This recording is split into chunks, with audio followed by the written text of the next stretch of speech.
இந்த சவுக்கு சங்கருடைய கைது நடவடிக்கை எப்படி இருக்குன்னு பார்த்தால், ஜான தன் தும்பி கையால் தன் மேலேயே மண்ணெளி போட்ட மாதிரி இருக்கு இந்த திமுகவுடைய கேவலமான செயல்.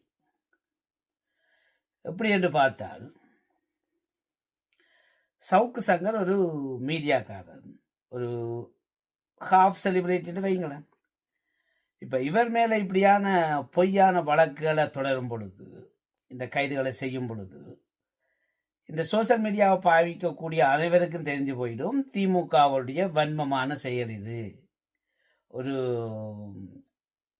என்னென்று சொல்றது, ஒரு அடக்குமுறையான செயல் இதுன்றது எல்லாருக்கும் தெரிஞ்சு போயிடும். இது ஏன் இந்த கட்சியில் உள்ள இது சம்பந்தப்பட்ட உறுப்பினர்களுக்கு தெரியவில்லை? இது ஒரு சின்ன பிள்ளைத்தனமாக இருக்கிறது. கொஞ்சம் சிந்திச்சு செயல்பட்டுருக்கணும் அவியல். இது எப்படி இருக்க போகிறது சொல்லி பார்த்தா, 2026 வரப்போகிற தேர்தலில் நண்பர் விஜய்க்கு, டிவிகேக்கு ஆதரவாக இருக்க போகுது இந்த செயல்.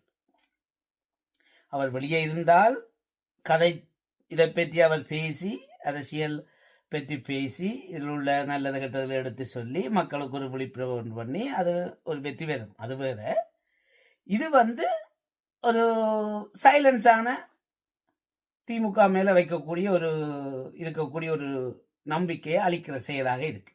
Thank you very much. நன்றி, வணக்கம். வாழ்க வளமுடன். நான் உங்கள் இலங்கை தமிழ்.